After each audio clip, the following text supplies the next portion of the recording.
As much as I hate there being less South Park, the shortened seasons really do work best.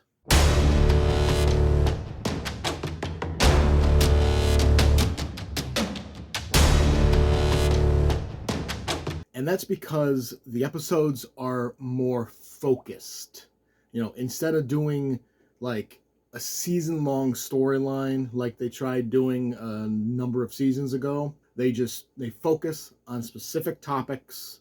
There's callbacks to previous episodes and previous seasons to like show continuity, but for the most part, each episode is going back to being standalone. And I think that's what makes South Park work.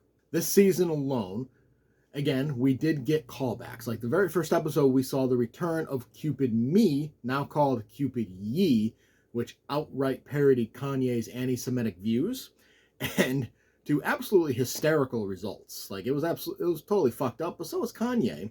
Kanye's a piece of shit, but it's hysterical. Like Parker and Stone fucking hate Kanye West, and it's amazing. They also got into TikTok, which, I mean, that part was okay, but it was mainly Kanye West parody that was the best for that episode. Episode 2 was the now infamous Harry and Meghan episode and how they want privacy. Like, do they really, though? And that was the point of the episode, because we're constantly hearing Harry and Meghan go, oh, we want our privacy, we want our privacy, we want our privacy. But yet, there you are doing interviews, talking about your private life. There you are doing a documentary series on Netflix. Like, you want your privacy, but there you are putting your private life out there for the world to see.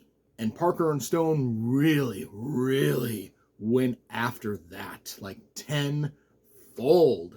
Man, and now that they live in Canada, they are now Canadians with the flapping heads, and it's just hysterical. I honestly think it is the best South Park episode in quite some time.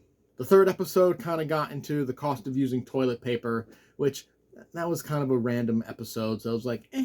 Episode 4 went into the new Chat GPT, and it parodied that and how the boys were using it, the AI technology, to text girls. And, how they, the stereotype that, we text just a couple of words. And they were using ChatGPT to text them like meaningful paragraphs to make it seem like they cared. And also how, some of the students were using it to write papers, and how it's really kind of taking over and could potentially destroy creativity. Well, I don't know if it necessarily destroy creativity, but it kind of hinders creativity, because if it's anything like South Park depicted it, I haven't really looked into it too much, but you just kind of type in what you want and boom, it writes it for you. The 5th episode went into working from home and mental health days, cost of living, the banks, and how a lot of people, like, they don't want to work, and that makes the people who do suffer. And in this case, that being poor Butters. But I think it was pretty spot on about how they went about it, because nowadays, because the pandemic, it really made working from home super, super appealing. Nobody wants to go out and work anymore. Like, even I want to work at home. I can, but I don't, because if I work at home, I'm going to get fucking fatter than I already am. Though I would get so much more done in terms of like reviews and gaming and everything, but I need to be out and about and like around people, or I would go crazy. But some people, they don't give a shit. They want to work from home, and that makes the people who actually show up suffer. So episode 5, the second best episode of the season. And the final episode, 6, was about how MAGA absolutely refuses to quit. And also it went into toxic masculinity and how some people really do need someone to keep them in check. In this case, being Randy, without his wife Sharon, he is a total disaster.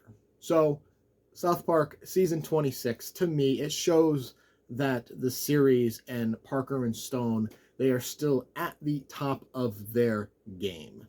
They still have some duds, like the toilet paper episode, which I think would have been amazing in like 2020 when, the major toilet paper shortage happened, because, we all need toilet paper for a respiratory disease or virus, not a disease. So I think it would have been a little more relevant in 2020 as opposed to 2023. So they do still have their like moments, but for the most part, they are still the best. And the fact that they can churn these episodes out just like that is amazing. I give South Park season 26 a B+.